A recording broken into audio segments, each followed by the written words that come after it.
Maraming salamat. Talagang nagpapasalamat ako. Medyo natakot ako nung tumayo kayong lahat. Akala ko aalis na kayo. Ang pinakaunang talumpati na ginawa ko nung dumating ako dito bilang embahador ay sa JNS-TV 1 taon na ang nakalipas o 1 taon at kalahati na, pasensya na. Ngayong araw, bago ako dumating dito, tiningnan ko ang social media ni Pangulong Trump para masiguradong hindi ito ang huling talumpati ko sa Israel. Alam niyo naman, madalas siyang magsibak ng mga tao sa gabi sa social media. Kaya gusto kong may rason pa akong pumunta rito. Masaya akong iulat na sa nayon, ayos pa naman ang lahat.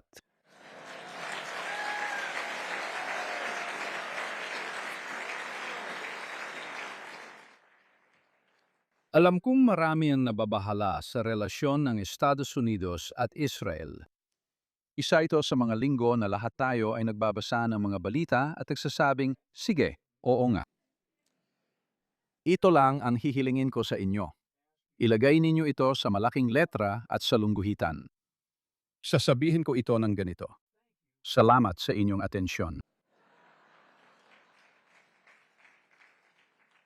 Ang isang bagay na paulit-ulit na sinabi ng Pangulo, nang walang mintis, ay na hindi kailanman magkakaroon ng sandatang nuklear ang Iran. Na hindi kailanman magkakaroon ng enriched uranium ang Iran. Na hindi na magpapatuloy ang Iran sa pagbibigay ng suporta sa mga proxy nito, ang Hezbollah, Hamas at mga Houthis at NA. Ang Estados Unidos at Israel ay may hindi matitinag na ugnayan. At totoo pa rin ito hanggang ngayon. Walang ibang pinuno ng mundo na mas madalas kausapin ng Pangulo kaysa kay punong ministro Netanyahu. Mayroong isang ugnayan na hindi lang bilang dalawang estadista. Ito ay lubos na personal. Personal sa puntong may katapatan sa pagitan nila na marahil ay kakaiba kumpara sa relasyon niya sa iba. May mga sinasabi ang Pangulo sa mga tao at may sinasabi siya sa lahat. Pero ang isang bagay na palagi kong naririnig na sinasabi niya palagi at palagi ko ring nakikita na ginagawa niya ay na ang Amerika ay may hindi matitinag na ugnayan sa Estado ng Israel. At nagtitiwala ako na ang sinasabi niya ay iyon talaga ang ibig niyang sabihin. Naalala ko pa na siya ang Pangulo na gumawa ng isang bagay na gusto nating lahat na gawin ng bawat Pangulo, at yon ay ang kilalanin ang Jerusalem bilang hindi nahahati, kailangan-kailangan, walang hanggan, at katutubong kabisera ng mga Hudyo. At ginawa niya yon. Kinilala rin niya ang Golan Heights bilang soberanong teritoryo ng Estado ng Israel para sa proteksyon nito. Inilipat niya ang embahada ng US sa Jerusalem at nagpapasalamat ako. Sobrang saya ako na mapanood ang pambihirang video tungkol sa Jerusalem at marinig ang mga sinabi ni Mayor Moshe Leon. Hindi ko lang siya tinatawag na alkalde ng Jerusalem. Gusto ko siyang tawaging alkalde ko. Dahil dito ako nakatira.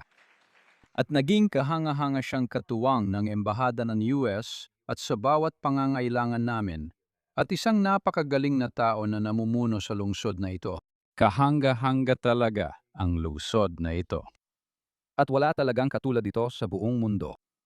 Noong nakaraang taon, bumalik ako sa Washington matapos ang 12 araw na digmaan at mga pagpupulong kasama ang punong ministro, pangulo at kuponan ng US.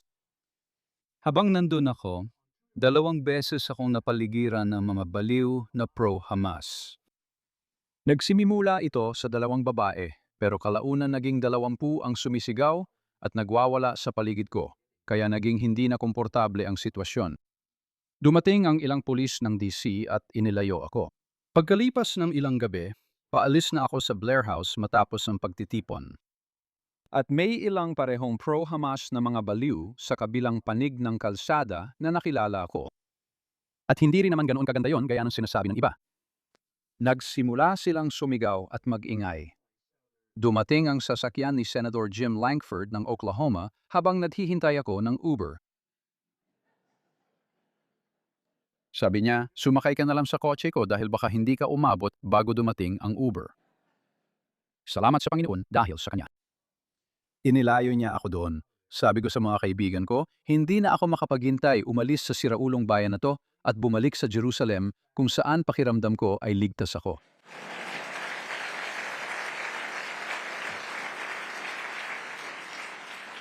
Nakakatuwa, ginawa rin nila. Ang ginawa mo, natawa sila at inisip na biro lang yon. Sabi ko, hindi ako nagbibiro. Sabik na talaga akong umalis sa siraulong bayang ito at bumalik sa Jerusalem dahil doon lang ako ligtas. At totoo iyon. At ako'y nagpapasalamat na mabuhay sa kahangahangang lungsod na ito at magkaroon ng pagkakataong katawanin ang Estados Unidos ng Amerika. Nasapsihan ko at alam kong may kaba, pero mga kaibigan, nakita ko noong nakaraang taon sa 12 araw na digmaan kung saan lahat ay nagtaka, ano ang gagawin ng Pangulo? Makikialam ba siya? At noong Sabado ng gabi na iyon, nang ang mga bomber na B-2 ay umalingaw-ngaw mula US hanggang Fordo at mga pasilidad nuklear at nagbagsak ng mga bomba na hindi pa nakita ng mundo, alam natin kung ano ang gagawin niya. Mas maaga na yung taon nang naging malinaw na ang mga Iranian ay determinado na muling buuin ang kanilang kakayahang nuclear at ipagpatuloy ang 47 taong banta laban sa atin.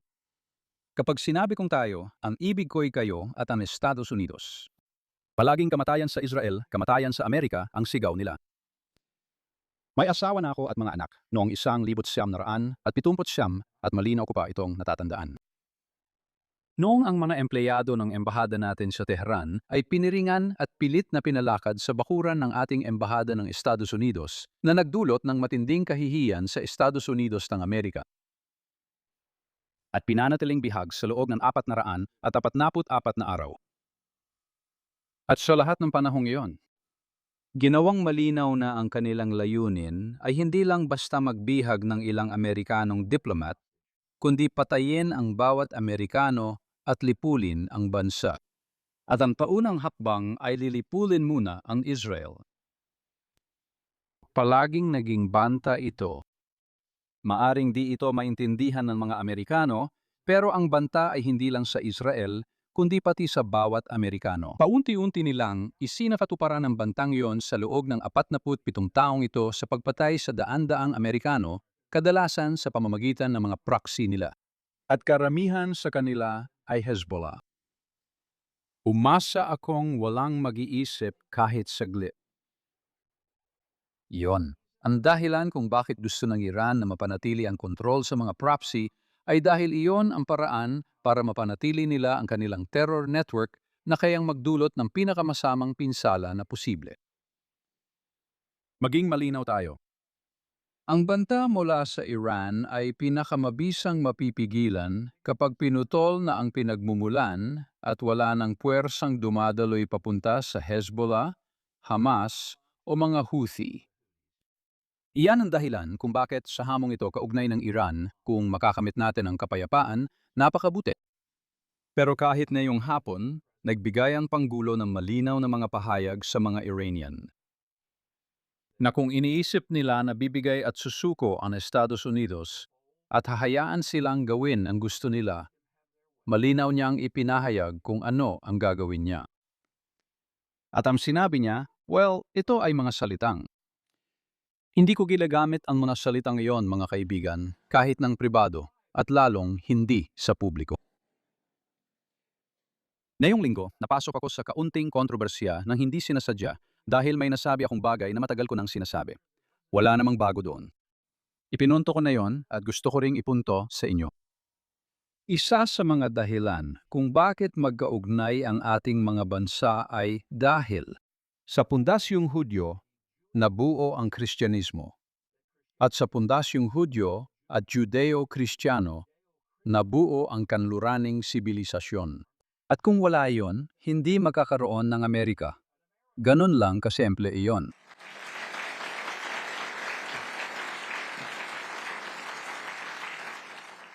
May mga tao sa mundo na binabatikos ako at nagsasabing, paano mo nagawang sabihin yan? Sasagot ako, paano ka bumagsak sa kasaysayan? Hindi ka ba aware na ang ating mga nagtatag? Gusto sanang gawing selyo ng Amerika, ang paghihiwalay ng pulang dagat. Nasa kapulungan ng mga kinatawan sa Estados Unidos, mayroong marmol.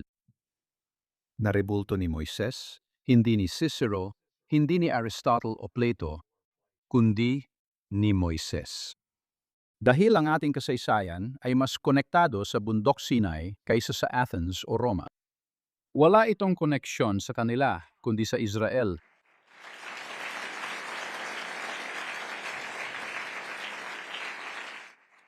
Ang 3,800 taon ng tuloy-tuloy na kasaysayan ng mga Hudyo mula nung sinabi ng Diyos kay Abraham, gagawin kitang isang dakilang bayan at sa pamamagitan mo, pagpapalain ang mundo.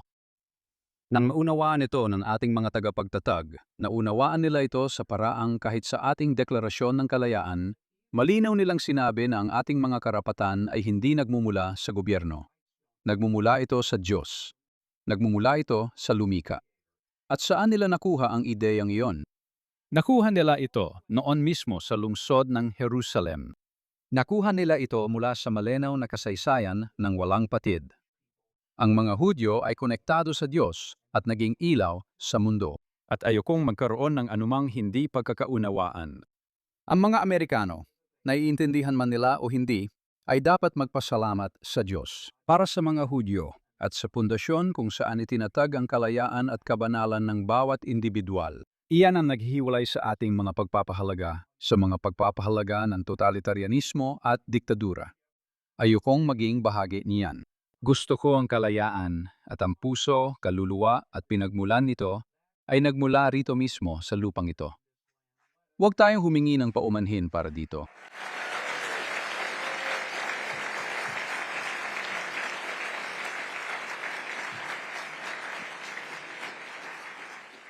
Sabi sa awit, 121, tumingin ako sa mga burol, saan manggagaling ang aking tulong? Ang aking tulong ay nagmumula sa Panginoon. Kapag sinasabi ng mga tao na mawawasak ang Israel, iniisip ko na hindi nila naiintindihan, hindi ba? Na ito ay wala sa kamay ng sinumang tao o anumang bansa o anumang hukbo dito sa mundo. Ang lupang ito ay nasa kamay ng lumikha ng sansinukob. At ang tiwala ko sa kakayahan ng Israel hindi lang para manatili dito, kundi para magtagal at manatili. Ay hindi habil meron tayong mahusay na militar, at dahil may mahusay na militar ang Israel, kundi dahil lahat tayo ay may dakilang Diyos na nanghako at tutuparin niya ang kanyang pangako.